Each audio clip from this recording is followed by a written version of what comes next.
बच्चों, आज मैं आप लोग को हिंदी का 8वां पाठ पढ़ाने वाली हूँ। पाठ का नाम है मेरी माँ। इसके लेखक हैं राम प्रसाद बिस्मिल। इनका जन्म ईस्वी सन 1897 ईस्वी में और निधन यानी मृत्यु इनकी ईस्वी सन 1927 में हुआ था। भारत के अमर क्रांतिकारियों में राम प्रसाद बिस्मिल का नाम बड़े आदर से लिया जाता है। उनका जन्म मैनपुरी में हुआ था। ब्रिटिश सरकार का विरोध करने पर उन्हें 19 दिसंबर 1927 को गोरखपुर जेल में फांसी दी गई। क्रांतिकारी होने के साथ साथ वे साहित्यिक रुचि के धनी एवं सफल रचनाकार थे। उन्होंने आत्मकथा, जीवनी, उपन्यास, समीक्षा, लेख, कविता आदि उनके विधाओं में अपनी लेखनी चलाई। निज जीवन यानी अपने जीवन की छटा, आत्मकथा, मन की लहर, काव्य संकलन, बोल सेवकों की करतूत, उपन्यास, कैथोराइन, जीवनी आदि उनकी प्रमुख रचनाएं हैं। इसमें कह रहे हैं कि भारत के अमर क्रांतिकारी जो हमेशा लोगों के दिल में अपना स्थान बना गए, उनमें राम प्रसाद बिस्मिल का भी नाम बड़े आदर से लिया जाता है। उनका जन्म मैनपुरी में हुआ था। ब्रिटिश सरकार का विद्रोह करने पर उन्हें 19 दिसंबर 1927 को गोरखपुर जिला के जेल में फांसी दी गई। क्रांतिकारी होने के साथ साथ वे साहित्यिक रुचि के धनी एवं सफल रचनाकार थे। उन्होंने आत्मकथा, जीवनी, उपन्यास, समीक्षा, लेख, कविता आदि अनेक विधाओं में अपनी लेखनी चलाई यानी लिखा है। निज जीवन की छटा, आत्मकथा, मन की लहर, काव्य संकलन, बोल सेवकों की करतूत जैसे उपन्यास, कैथोराइन, जीवनी आदि इनकी प्रमुख रचनाएं इन्होंने इनकी रचना की है। आगे पढ़ते हैं। प्रस्तुत पाठ में बिस्मिल ने अपनी माता के प्रति श्रद्धा यानी आस्था, भक्ति व्यक्त यानी प्रकट की है। इस पाठ में बिस्मिल अपने माता के प्रति जो आस्था रखते थे, विश्वास रखते थे, प्रेम, माँ के प्रति मातृभक्ति जो थी उसको प्रकट किया गया है। आइए पढ़ते हैं इस पाठ को। 11 वर्ष की उम्र में माताजी विवाह कर शाहजहाँपुर आई थी। उस समय आप नितांत यानी एकदम अशिक्षित यानी पढ़ी लिखी न होना, उसे अशिक्षित कहते हैं। अशिक्षित एक ग्रामीण यानी गांव की रहने वाली कन्या यानी बालिका के समान थी, सदृश यानी समान थी। शाहजहाँपुर आने के थोड़े दिनों बाद ही दादाजी ने अपनी छोटी बहन को बुला लिया। उन्होंने गृह कार्य में माताजी को जो शिक्षा दी, ज्ञान दी, थोड़े दिनों में माताजी ने सब गृह कार्य को समझ लिया और भोजनादि यानी भोजन बनाना और दूसरे काम का ठीक ठीक प्रबंध व्यवस्था करने लगी।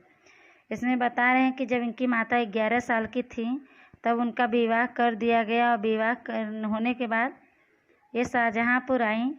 उस समय ये बिल्कुल अशिक्षित थी, पढ़ी लिखी नहीं थी, गांव में रहने वाली लड़की बालिका के समान थी। शाहजहाँपुर आने के थोड़े दिनों बाद ही दादाजी ने अपनी छोटी बहन को बुला लिया। उन्होंने गृह के काम में मतलब घर के काम में माताजी को शिक्षा दिया, ज्ञान दिया। थोड़े ही दिनों बाद माताजी ने सब कुछ घर का काम समझ लिया और भोजन आदि का ठीक ठीक व्यवस्था करने लगी। आगे पढ़ेंगे। मेरे जन्म के 5 या 7 वर्ष बाद आपने हिंदी पढ़ना आरंभ किया। पढ़ने का शौक़ आपको खुद ही पैदा हुआ। पैदा होना यानी उत्पन्न होना, आना। मोहल्ले की संग सहेली जो घर पर आ जाती थी, उन्हीं में जो कोई शिक्षित थी, माताजी उनसे अक्षर बोध यानी वर्ण ज्ञान करती। इस प्रकार घर का सब काम कर चुकने के बाद जो समय मिल जाता उसमें पढ़ना लिखना करती। परिश्रम के फल से थोड़े दिनों में ही वे देवनागरी पुस्तकों का अवलोकन यानी निरीक्षण, देखना, निरीक्षण करने लगी। मेरी बहनों को छोटी आयु में माताजी ने उन्हें शिक्षा दिया करती थी। जब मैंने आर्य समाज में प्रवेश किया तब से माताजी से खूब वार्तालाप यानी बातचीत होता। उस समय की अपेक्षा अब आपके विचार भी कुछ उदार हो गए, उदार यानी दयालु हो गए। यदि मुझे ऐसी माता न मिलती तो मैंने भी अति साधारण मनुष्य की भांति संसार के चक्र में फंसकर जीवन निर्वाह यानी गुजारा करता। इसमें कह रहे हैं बिस्मिल जी कि जब मैं 5-7 वर्ष का था उसके बाद आप हिंदी पढ़ना शुरू की और पढ़ने का शौक़ आपके अंदर अपने आप उत्पन्न हुआ, पैदा हुआ, चाहत जगी आपके अंदर। मोहल्ले के संग से सहेली जो आपके घर पर आती थी आपके पास, उन्हीं में से जो कोई पढ़ी लिखी थी माता जी उनसे ही अक्षर बोध करती थी यानी पढ़ती थी, वर्ण ज्ञान ले रही थी। इस प्रकार घर का सब काम करने के बाद जो समय मिलता था उसमें पढ़ना लिखना करती थी इनकी माता जी। परिश्रम यानी मेहनत के फल के थोड़े ही दिनों में वे देवनागरी पुस्तकों को पढ़ने लगी, उसका निरीक्षण करने लगी, देखने लगी। और बता रहे हैं कि मेरी बहनों को बहुत कम उम्र में ही माताजी ने उन्हें शिक्षा दिया, ज्ञान दिया करती थीं। जब से मैंने आर्य समाज में प्रवेश किया तो आर्य समाज को धारण किया, तब से माताजी से खूब वार्तालाप यानी बातचीत होती थी। और कह रहे हैं कि उस समय की तुलना में अब के माताजी के विचार में बहुत उदार हो गई थी, बहुत दयालु हो गई थी। और बता रहे हैं कि यदि मुझे ऐसी माता न मिलती तो मैंने भी बहुत ही साधारण मनुष्यों के तरह संसार के चक्र में फंसकर जीवन निर्वाह करता यानी जीवन अपना बिताता। आगे पढ़ते हैं। शिक्षादि के अतिरिक्त क्रांतिकारी जीवन में भी आपने मेरी वह सहायता की है जो मेजनी को उनके माता ने की थी। मेजनी यानी कह रहे हैं कि सन 1805 ईस्वी में इटली में जन्मा महान देशभक्त व क्रांतिकारी, उसकी तुलना करके बता रहे हैं कि मेजनी को उनकी माता ने की थी। यथा समय यानी उस समय मैं उन सारी बातों का उल्लेख वर्णन करूँगा। माता जी का सबसे बड़ा आदेश मेरे लिए यही था कि किसी की प्राण हानि न हो, मतलब किसी को किसी प्रकार का जान का खतरा न हो। उनका कहना था कि अपने शत्रु को भी कभी प्राण दंड न देना, प्राण दंड यानी मृत्यु, फांसी न देना। आपके इस आदेश यानी आज्ञा की पूर्ति यानी पूरा करने के लिए मुझे मजबूरन एक बार अपनी प्रतिज्ञा यानी संकल्प भंग यानी तोड़ना भी करनी पड़ी थी। बिस्मिल जी बता रहे हैं कि शिक्षा देने के अलावा क्रांतिकारी जीवन में भी उन्होंने मेरी बहुत सहायता की है, जो मेजनी को उनकी माता ने की थी। करें यथा उस समय मैं उस सारी बातों का वर्णन करूँगा, बातें बताऊँगा। माता जी का सबसे बड़ा आदेश आज्ञा मेरे लिए यही था कि किसी को किसी प्रकार का जान का खतरा न हो हमसे। उनका कहना था कि अपने शत्रु यानी दुश्मन को भी कभी प्राण दंड यानी मृत्यु फांसी न देना। आपके इस आज्ञा को पूरा करने के लिए मुझे मजबूरन एक बार अपनी प्रतिज्ञा भंग करनी पड़ी यानी तोड़नी पड़ी थी। आगे पढ़ते हैं। जन्मदात्री यानी जन्म देने वाली, जननी यानी माता, इस जीवन में तो तुम्हारा ऋण यानी कर्ज, प्रतिशोध यानी करना, चुकाना, ऋण आदि का भुगतान भी बोल सकते हैं। तो कह रहे प्रतिशोध करने का प्रयत्न यानी कोशिश करने का भी अवसर यानी मौका न मिला इस जन्म में, तो क्या यदि अनेक जन्मों में भी सारे जीवन प्रयत्न करूँ तो तुमसे ऋण यानी कर्ज मुक्त, उत्तीर्ण यानी कर्ज मुक्त नहीं हो सकता। जिस प्रेम तथा दृढ़ता यानी संकल्प के साथ तुमने इस तुच्छ यानी छोटे जीवन का सुधार किया है वह अवर्णनीय है। जिसका अवर्णनीय का मतलब होता है जिसका वर्णन न कर सके, जिसके बारे में हम बता न सके, हमारे पास कोई शब्द ही न हो, उसे अवर्णनीय कहते हैं। मुझे जीवन के प्रत्येक यानी हर एक घटना का स्मरण यानी याद है कि तुमने किस प्रकार अपनी दैवी वाणी का उपदेश यानी ज्ञान करके मेरा सुधार किया है। तुम्हारी दया से ही मैं देश सेवा में संलग्न हो सका, यानी संलग्न होना कि जुड़ना। धार्मिक जीवन में भी तुम्हारे ही प्रोत्साहन यानी बढ़ावा ने सहायता दी। जो कुछ शिक्षा मैंने ग्रहण किया सीखा कि उसका सारा श्रेय यानी यश तुम्ही को है। जिस मनोहर रूप से तुम मुझे उपदेश करती थी उसका स्मरण कर तुम्हारी स्वर्गीय मूर्ति का ध्यान आ जाता है और नतमस्तक हो जाता है। यहाँ पे बिस्मिल जी बता रहे हैं कि मेरी माँ ने मुझे बताया था कि किसी को किसी प्रकार का मृत्यु दंड या फांसी नहीं देना, तो इस आदेश को पूरा करने के लिए मुझे मजबूरन 1-2 बार अपनी प्रतिज्ञा भी तोड़नी पड़ी थी। और करे जन्म देने वाली माँ, इस जीवन में जो तुम्हारा ऋण है, कर्ज है, उसको चुकाने का प्रयत्न करने का अवसर भी मुझे नहीं मिला, मौका भी नहीं मिला कि मैं उस ऋण को चुका सकूं। इस जन्म में तो क्या, यदि अनेक जन्मों में भी सारे जीवन कोशिश करूं कि तुम्हारा कर्ज मैं चुका दूं, तो मैं चुका नहीं सकता हूं, कभी ऋण मुक्त नहीं हो सकता। और जिस प्रेम और संकल्प के साथ तुमने इस छोटे से जीवन में सुधार किया है वह अवर्णनीय है, उसका मैं वर्णन नहीं कर सकता हूँ, मेरे पास वह शब्द नहीं है। मुझे जीवन के हर एक घटना का याद है कि तुमने कैसे अपनी दैवी वाणी का उपदेश देकर मेरा सुधार किया है। तुम्हारी दया से ही मैं देश की सेवा में जुड़ सका। धार्मिक जीवन में भी तुम्हारी ही प्रोत्साहन यानी बढ़ावा ने मदद की। जो कुछ शिक्षा मैंने पाया है, ग्रहण किया या सीखा है, उसका सारा श्रेय यश तुम्ही को है। जिस मनोहर रूप से, मनोहर यानी मन को हरने वाला, आकर्षित करने वाला रूप से तुम मुझे उपदेश ज्ञान देती थी, उसको याद करके तुम्हारी स्वर्गीय मूर्ति यानी तुम चली गई, लेकिन तुम्हारी जो प्रतिमा है, मूर्ति है, उसका ध्यान आ जाता है। और ध्यान आते ही मैं नतमस्तक हो जाता हूँ, यानी सिर मेरा तुम्हारे चरणों में झुक जाता है। आगे हम लोग पढ़ेंगे। तुम्हें यदि मुझे ताड़ना भी देनी हुई तो तुमने प्रेम भरे शब्दों में यही कहा कि तुम्हें जो अच्छा लगे वह करो। ताड़ना देना मतलब सजा देना, किंतु ऐसा करना ठीक नहीं, इसका परिणाम अच्छा न होगा।